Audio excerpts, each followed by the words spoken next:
Hello everyone, welcome to biology. My name is Param और आज का हमारा टॉपिक है classical experiments of developmental biology.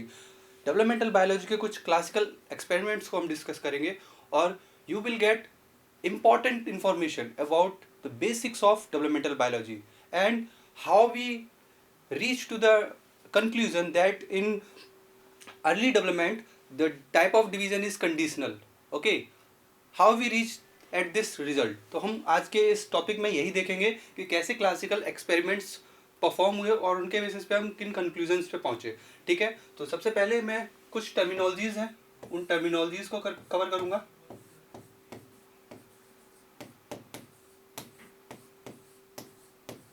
Okay okay, and then हम डायरेक्टली फिर आएंगे इस पे एक्सपेरिमेंटल पार्ट पे। तो बेसिक सी कुछ टर्मिनोलॉजीज हैं, जैसे कि अगर एक ही हमारे पास सिंगल सेल स्टेज है, ज़ाइगोटिक स्टेज है, अगर इसमें अब फ्रॉम वर्टिकल डिवीजन हो रहा है, अगर इसमें वर्टिकल डिवीजन हो रहा है, हम इस टाइप के डिवीजन को बोलेंगे मेरीडोनियल। मेरीडोनियल। आज का ये वीडियो बहुत इंफॉर्मेटिव होने वाला है, तो बिना ब्रेक किए इसको एंड तक देखना है आपको। ओके, सो ये जो डिवीजन हुआ, ये कौन सा डिवीजन है? ये हमारे पास मेरीडोनियल डिवीजन हो रहा है। अगर डिवीजन हॉरिजॉन्टली हो रहा है तो हम इस डिवीजन को क्या बोलेंगे?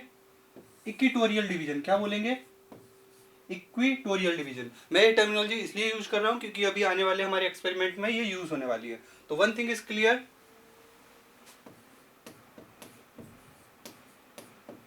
कि हमारे पास अगर वर्टिकल डिवीजन हो रहा है हम उसको मेरीडोनियल बोलेंगे, और इक्विटोरियल हो रहा है, हॉरिजॉन्टली हो रहा है, तो हम उसको इक्विटोरियल बोलेंगे। ठीक है, प्लेन ऑफ जो डिवीजन है। ठीक है, ओके। अगर ये जाइगोट है तो यहाँ पे अपर साइड में इसका एनिमल पोल होगा और दूसरी साइड में हमारे पास क्या होगा? वेजाइटल पोल। दूसरी साइड में हमारे पास क्या होगा? वेजाइटल पोल होगा। ठीक है, ओके।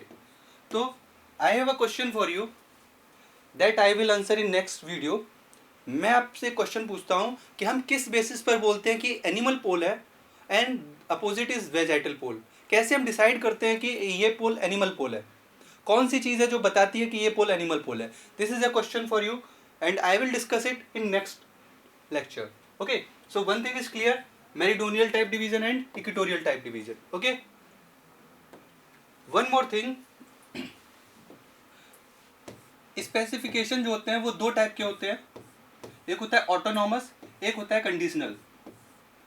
तो मैं डायरेक्टली ट्रिक बताता हूं आपको कि अगर ऑटोनॉमस टाइप का जो स्पेसिफिकेशन है उसको हम एम भी बोल सकते हैं, मतलब A for autonomous, A for autonomous, I for independent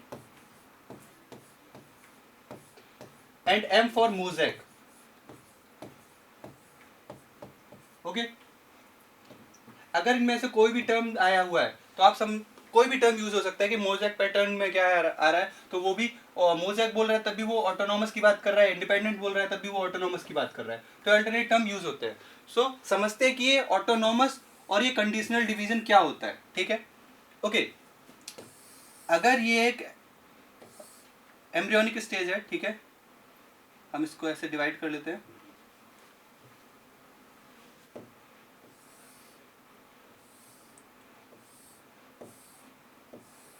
कई सारे इसमें डिवीजन हो चुके हैं इस तरह। ठीक है, ओके, मान लो, और फिर इक्वेटोरियल डिवीजन भी इसमें हो चुके हैं। तो ये मान लो एक मल्टी न्यूक्लिएटेड स्टेज है,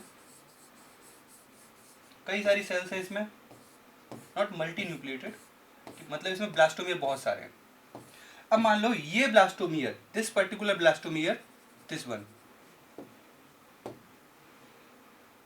अगर ये ब्लास्टोमियर हमने यहां से उठाया, ओके, इनको स्पेमन ने कई सारे ऐसे ट्रांसप्लांटेशन एक्सपेरिमेंट परफॉर्म किए थे। ठीक है, तो अगर उसी के बेसिस पे हम यहाँ पे बात कर लें कि ये मान लो ये डोर्सल साइड है और ये वेंट्रल साइड है, हमने डोर्सल साइड से कोई भी ब्लास्टोमियर उठाया, ओके, और हमने यहाँ पे चलो वेंट्रल साइड में रख दिया। ये डोर्सल साइड में इसको क्या बनाना था? डोर्सल साइड में अगर ये बना रहा था हमारे पास नर्वस सिस्टम, हमने इसको कहाँ रख दिया? वेंट्रल साइड में। और वेंट्रल साइड में जाके ये अगेन नर्वस सिस्टम बना रहा है।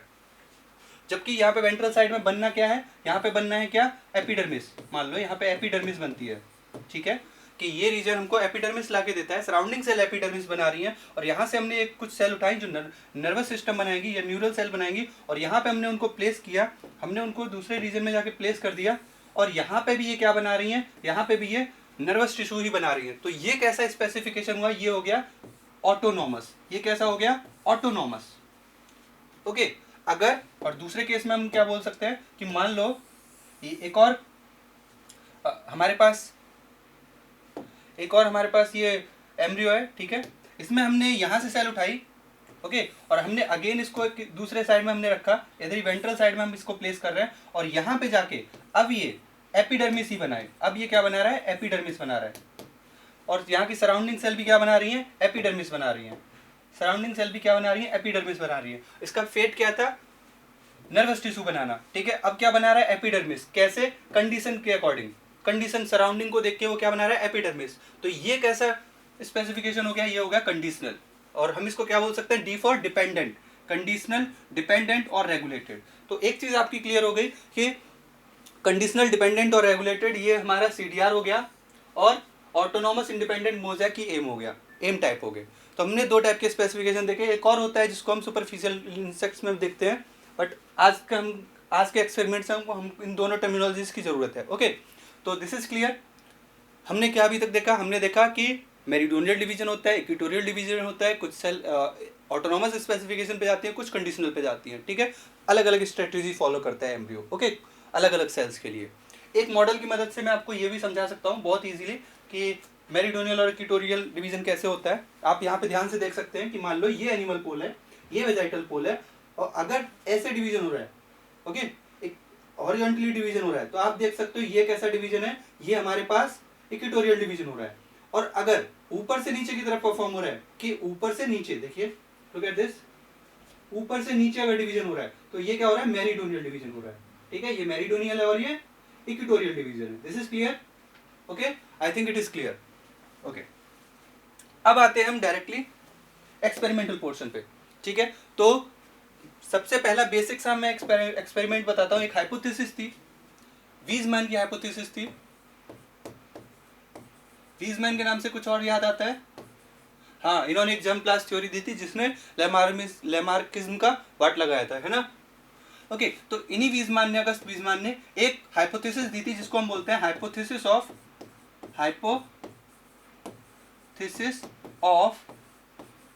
या हम बोल सकते हैं इसको ऐसे बोलते हैं, वीजमैन्स हाइपोथेसिस ऑफ डेवलपमेंटल बायोलॉजी, ठीक है।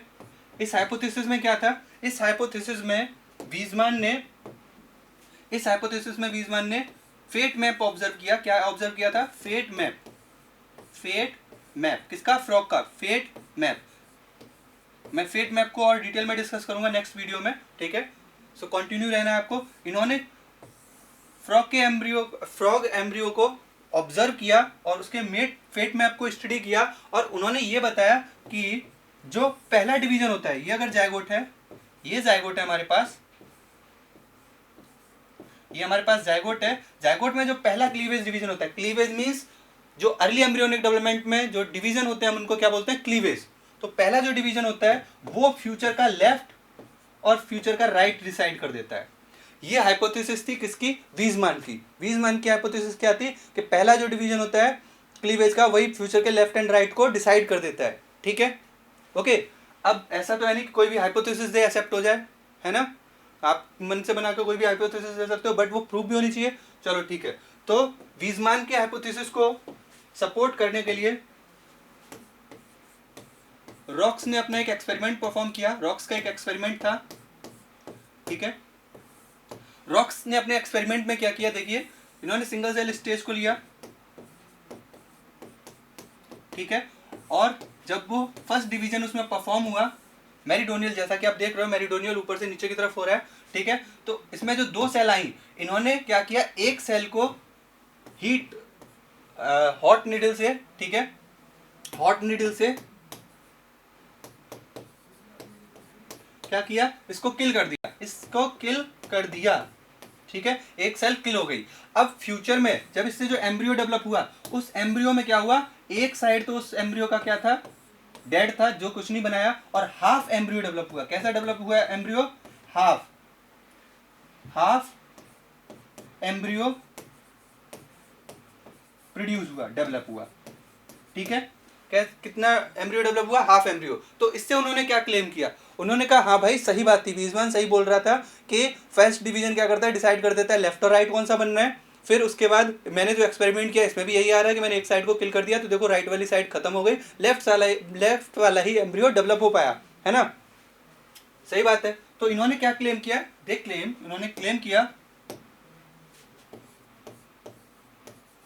इन्होंने क्लेम किया कि अर्ली एम्ब्रियोनिक जो डेवलपमेंट होता है, अर्ली एम्ब्रियोनिक डेवलपमेंट में जो सेल्स होती हैं वो कौन सा फेट फॉलो करती हैं, ऑटोनॉमस, ठीक है, ऑटोनॉमस स्पेसिफिकेशन को फॉलो करती है।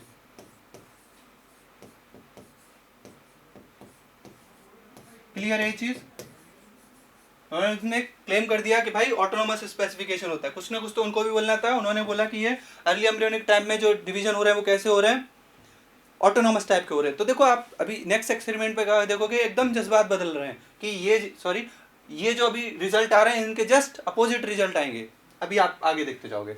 रॉक्स के ही कलीग थे जिनका नाम था ड्रिसिच, ओके, रॉक्स के एक कलीग थे ड्रिसिच,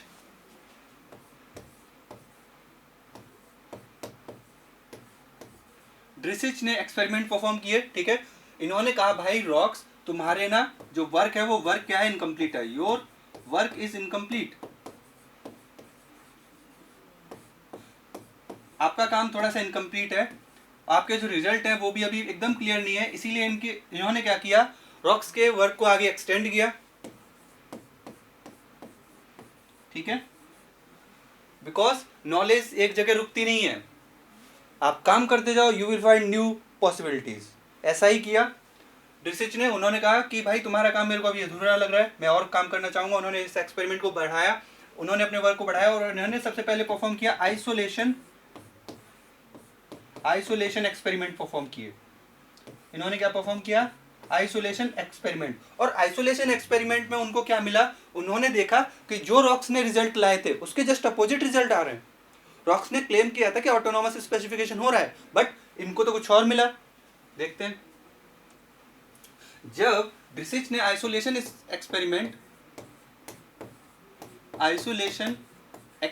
परफॉर्म किया,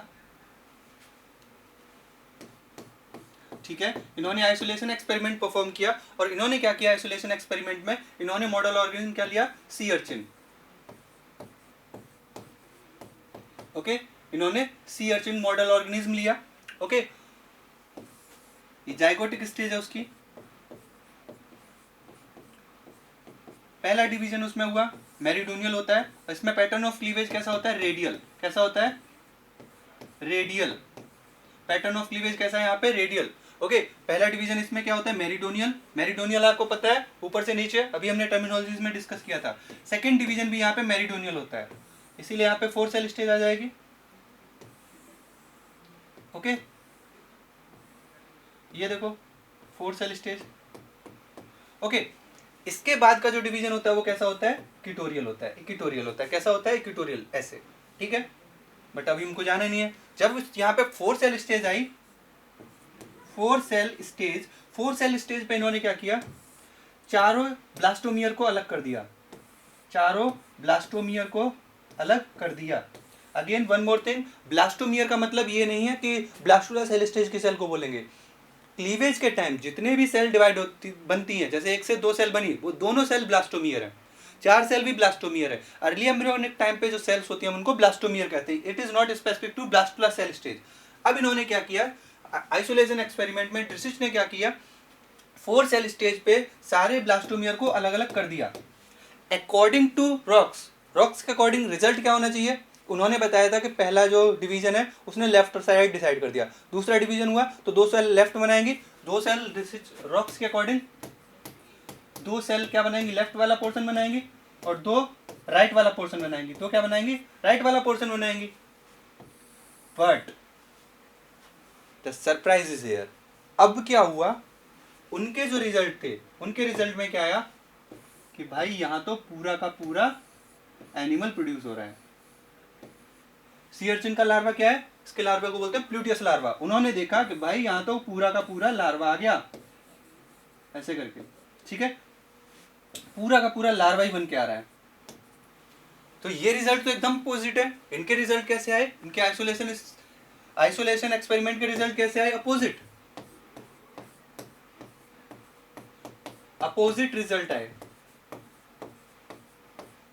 रॉक्स ने बताया था कि ऑटोनॉमस स्पेसिफिकेशन होता है, मगर यहाँ पे जो रिजल्ट आए वो क्या बता रहा है, कंडीशनल। क्यों कंडीशनल, क्योंकि देखो यहाँ पे अगर लेफ्ट और राइट ही बनता तो हम बता देते कि उस सेल को पर्टिकुलर क्या बनाना है, लेफ्ट बनाना था, उसने लेफ्ट बनाया। मगर उसको तो लेफ्ट बनाना था, मगर उसने तो क्या क्या पूरा का पूरा एम्ब्रियो बना दिया।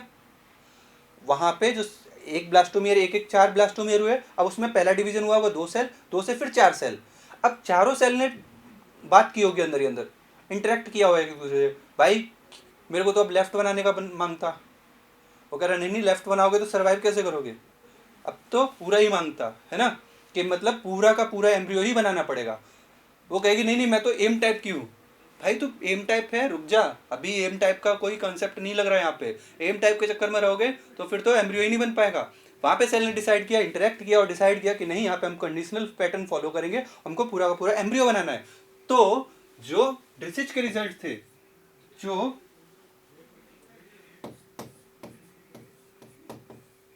ड्रिसिच के रिजल्ट थे, उन्होंने उनसे प्रूव किया कि यहाँ पे जो डिवीजन चल रहा है, यहाँ पे जो स्पेसिफिकेशन का टाइप है वो कैसा है, कंडीशनल है। कैसा है, कंडीशनल। जबकि यहाँ पे रॉलेक्स ने क्या बताया, रॉक्स ने क्या बताया था, एम टाइप बताया था, ऑटोनॉमस इंडिपेंडेंट मोज़ेक टाइप बताया था। ठीक है, ये चीज क्लियर हो गई। फिर इसके बाद अब अपना स्टेटमेंट भी फाइनल देगा भाई कोई। अब डिफिच ने इतना बड़ा आइसोलेशन एक्सपेरिमेंट किया है, एकदम थ्योरी को प्रूव डिस्प्रूव कर दिया है रॉलेक्स की, तो अब उन्होंने एक स्टेटमेंट दिया, सेल सेल इंटरेक्शन, जैसा कि अभी मैं डिस्कस कर रहा था कि cell cell interaction, cell cell interaction decide the fate of embryo. Cell cell interaction decide करता है कि फेट क्या होगा एम्ब्रियो का। Okay, fate of embryo is decided by cell cell interaction और cell position rather then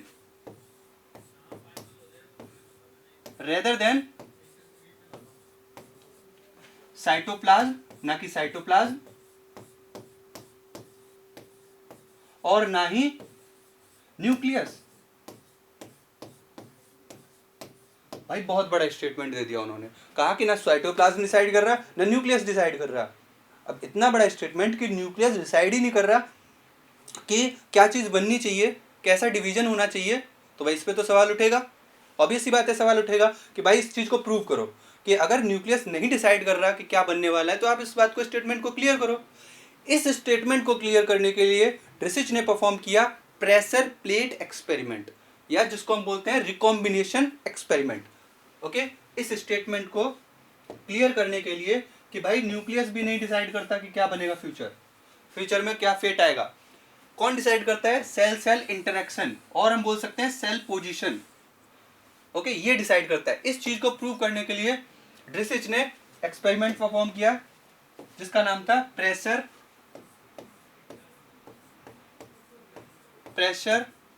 plate experiment. Okay, pressure plate experiment. Pressure plate experiment में देखो क्या किया, नॉर्मली ये जो ज़ाइगोट स्टेज होती है हमारी सिंगल सेल स्टेज, इससे हम डबल स्टेज पे पहुंचे, यहां से हम 4 सेल स्टेज पे पहुंचते हैं। ठीक है, अब इस स्टेज के बाद उन्होंने क्या किया, ट्विस्ट किया। ठीक है, प्रेशर प्लेट एक्सपेरिमेंट को हम रिकॉम्बिनेशन एक्सपेरिमेंट भी बोलते हैं। ओके, रिकॉम्बिनेशन एक्सपेरिमेंट कैसे बोल रहे हैं, क्यों बोल रहे हैं, क्योंकि यहाँ पे हमने न्यूक्लियस की पोजीशन को सिर्फ सफल करना है और हमको ये देखना है इस एक्सपेरिमेंट से कि अगर न्यूक्लियस डिसाइडिंग फैक्टर है तो हम न्यूक्लियस की पोजीशन चेंज करें तो क्या कोई इफेक्ट आएगा। अगर इफेक्ट आ रहा है तो ऑब्वियस सी बात है कि न्यूक्लियस फैक्टर मैटर करते हैं, न्यूक्लियस मैटर करता है। ठीक है, इसी चीज को हम एक मॉडल से भी समझेंगे। ये नॉर्मल कंडीशन है कि अब देखो क्या होने वाला है, अब इक्वेटोरियल डिवीजन होने वाला है, क्योंकि यहाँ पे कैसा डिवीजन होता है, पैटर्न कैसा है, रेडियल पैटर्न है। तो थर्ड डिवीजन जो होता है वो कैसा होता है, इक्वेटोरियल होता है। अब देखो आप एक मॉडल से समझो इसको कि ये हमारे प्रेशर प्लेट एक्सपेरिमेंट में क्या किया कि 4 सेल स्टेज है ये वाली, ठीक है, 4 सेल स्टेज है। 4 सेल स्टेज पे हमने क्या किया, हमने ऊपर से और नीचे से इसको ग्लास प्लेट की मदद से क्या किया, दबा दिया। तो अब क्या होगा, जो डिवीजन इक्वेटोरियल होने वाला था अब वो कैसा होगा, मेरीडोनियल। अब वो डिवीजन कैसा होगा, मेरीडोनियल। नॉर्मली ये होने वाला था, बट हमने क्या किया, इसमें ऊपर और नीचे क्या की, प्लेट लगा दी। ठीक है, हमने ऊपर नीचे क्या किया, प्लेट लगा दिया, तो इस तरीके से ये दब गया। ठीक है, और जब ये इस तरीके से दब गया तो डिवीजन इक्वेटोरियल डिवीजन ना होके डिवीजन कैसा हुआ, मेरीडोनियल हुआ। और मेरीडोनियल हर सेल में हुआ, तो स्टेज कैसी दिखेगी, 8 सेल स्टेज इस तरीके से दिखेगी।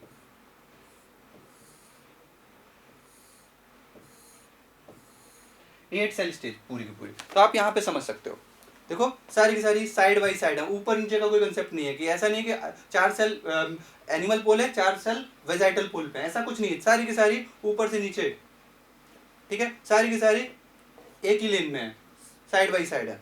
और अच्छे से समझना है, यहाँ पे देखो, I have another model for you for better clearance. देखो ये हमारे पास क्या है, 4 सेल स्टेज है। यहाँ पे नॉर्मल डिवीजन में क्या हुआ, इक्वेटोरियल डिवीजन हुआ, तो 4 सेल एनिमल पोल पे, 4 सेल वेजाइटल पोल पे। दूसरे में जब हमने अंडर प्रेशर किया तो हमने जब इसको दबा दिया था तो क्या हुआ, जो डिवीजन थर्ड हुआ वो कैसा हुआ, मेरीडोनियल हुआ। इसीलिए देखो चारों सेल सारी की सारी 8 सेल एक साइड बाई साइड है। क्लियर है। अब नेक्स्ट में जब हमने प्रेशर हटाया तो यहाँ पे डिवीजन कैसा हुआ, इक्वेटोरियल, और इसमें कैसा हुआ, मेरीडोनियल। ठीक है, तो अब ध्यान से देखो, यहाँ पे जो न्यूक्लियस की पोजीशन है वो सफल हो गई है। ओके, आप यहाँ पे समझ सकते हैं। एक और स्लाइड में मैं ऐड करता हूँ कि बहुत ध्यान से देखिए इसको, कि ये हमारे पास 8 सेल स्टेज है, 8 सेल स्टेज, और ये कैसे परफॉर्म हुई है, हमने प्रेशर प्लेट के थ्रू कवर की है। तो देखो 2 3 4 5 6 7 8 सेल स्टेज है, 8 सेल स्टेज है। यहाँ पे हमारे पास 8 सेल स्टेज है और यहाँ पे 4 सेल अपवर्ड है,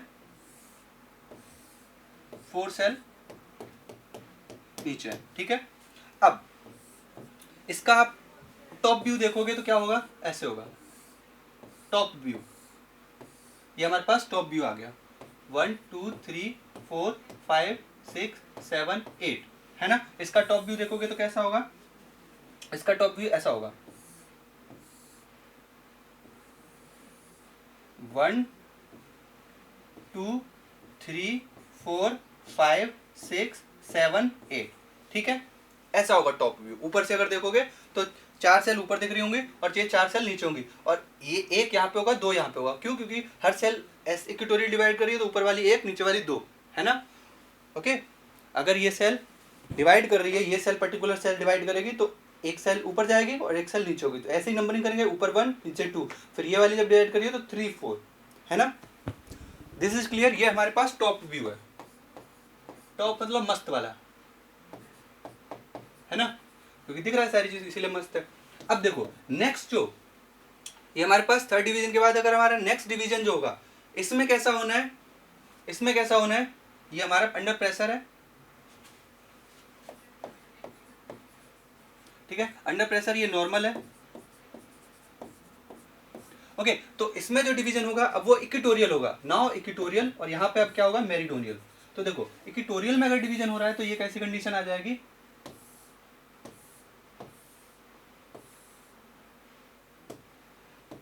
ऊपर से अगर हम टॉप व्यू देखें तो इस तरीके की कंडीशन आ जाएगी हमारे पास।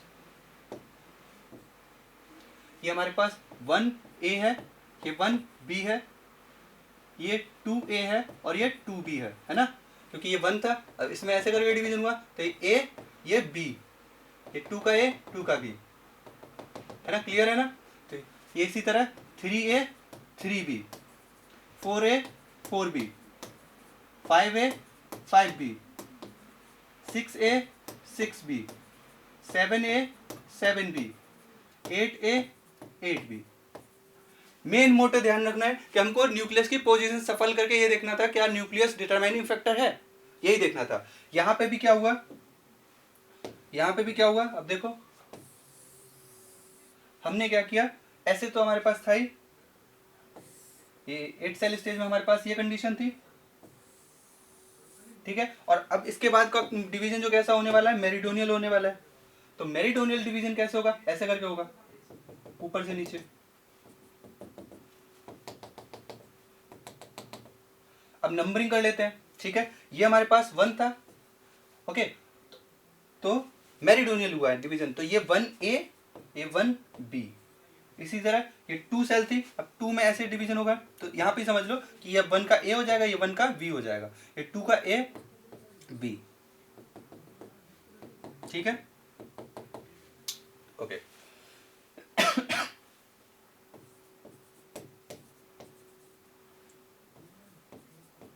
3b 4a 4b। तो आप यहाँ पे क्या देख रहे हो कि ये 1a और 1b एनिमल पोल साइड में है, 2a और 2b वेजाइटल पोल साइड में, जबकि यहाँ पे देखो 1a एनिमल पोल में है, 1b वेजाइटल पे है, और यहाँ पे दोनों एक साइड में है। अब यहाँ से क्या कंक्लूजन निकल रहा है कि हमने न्यूक्लियस की पोजीशन को सफल कर दिया है, फाइनल, ओके। अब आप बताना है कि कंक्लूजन क्या होना चाहिए। नॉर्मल में क्या होगा, नॉर्मल में तो नॉर्मल डिवीजन होगा। प्रेशर प्लेट वाले में क्या होगा, प्रेशर प्लेट में हमारे पास एबनॉर्मल आना चाहिए, लॉजिकली तो एबनॉर्मल एम्ब्रियो आना चाहिए, बट रिजल्ट कैसा आया, नॉर्मल। रिजल्ट कैसा आया।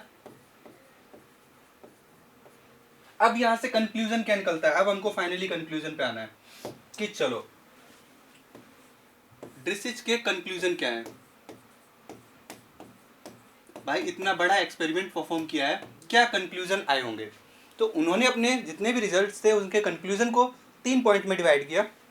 उन्होंने बोला कि प्रोस्पेक्टिव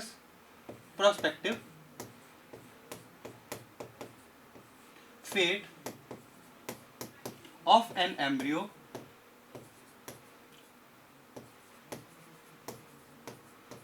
या इसको बोल सकते हैं फेट या पोटेंशियल बोलेंगे,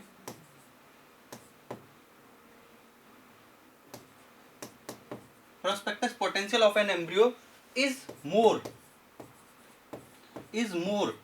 than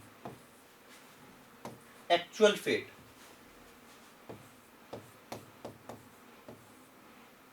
एक्चुअल फेट, इस चीज को समझना है, समझने वाली लाइन है भाई। कंक्लूजन दे रहा है, स्पेसिफिक देगा ना कुछ।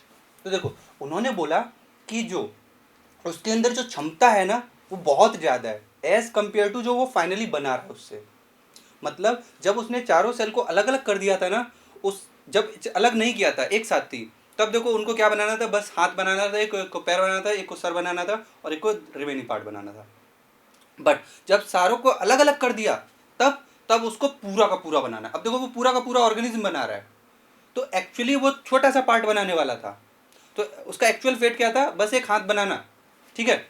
बट जब उसको अलग कर दिया तो उसको पूरा का पूरा ऑर्गेनिज्म बना सकता है। मतलब प्रोस्पेक्टस पोटेंशियल, उसका प्रोस्पेक्टिव पोटेंशियल, उसके अंदर जो पोटेंशियल है वो बहुत ज्यादा है, बहुत ज्यादा है, ठीक है, उसके एक्चुअल वाले से, जो उसकी कंडीशन है उसके अकॉर्डिंग। नॉर्मल में अगर वो हैंड बना रहा है 4 सेल एम्ब्रियो में, वो अगर एक कोई भी पर्टिकुलर पार्ट बना रहा है, ठीक है, ठीक है, बहुत लॉजिकल, वैसे बहुत जनरल बात बोल रहा हूँ कि हाथ बना रहा है, क्योंकि यहाँ पे बहुत सारे कंसेप्ट है एम्ब्रियोनिक, एक्स्ट्रा एम्ब्रियोनिक वाले, ठीक है, बट हम जनरल समझ रहे हैं कि नॉर्मली अगर वो सिर्फ एक पर्टिकुलर पार्ट बना रहा है और अलग होने के बाद वो पूरा का पूरा ऑर्गेनिज्म बना रहा है, मीन्स उसका पोटेंशियल बहुत ज़्यादा है, उसका पोटेंशियल बहुत ज़्यादा है उसके एक्चुअल फेट से। This is clear. Second conclusion जो उन्होंने दिया, it is a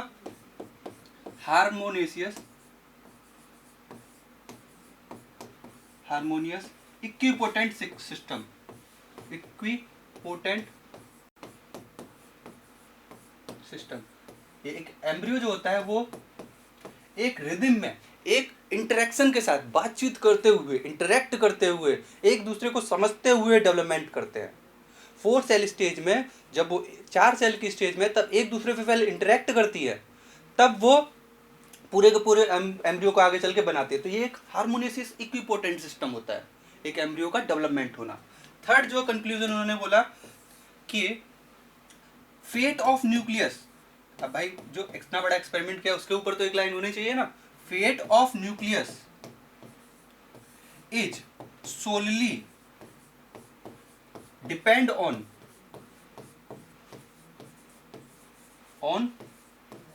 it's location. Nucleus का फेट उसकी लोकेशन पे मैटर करता है कि जहां उसको जरूरत है वही बनाएगा। तो ये कंक्लूजन थे ड्रिसिच के फाइनल। ठीक है, तो हमने क्या देखा, उन्होंने कंक्लूजन दिए। अब यहाँ पे मैं एक क्वेश्चन के साथ आपको लीव करूंगा, ठीक है, कि ड्रिसिच के एक्सपेरिमेंट ने सही बात है बताया कि कंडीशनल टाइप का डेवलपमेंट होता है, ठीक है, और उन्होंने ये बताया कि यहाँ पे न्यूक्लियस और साइटोप्लाज्म कोई रोल प्ले नहीं करता। क्या ये बात सच है कि साइटोप्लाज्म कोई रोल नहीं प्ले करेगा अर्ली एम्ब्रियोनिक टाइम पे? आई हैव अ क्वेश्चन, और मैं आपको हिंट भी देता हूँ, याद करो ग्रे क्रिसेंट को। ओके, अगर आपने डेवलपमेंटल बायो पढ़ा है तो ग्रे क्रिसेंट का बहुत इंपॉर्टेंट रोल है। नेक्स्ट लेक्चर में मैं उसी को कवर करूंगा। इज, चलो क्वेश्चन के साथ आपको लीव करता हूं। इज साइटोप्लाज्म या cytoplasmic content has any role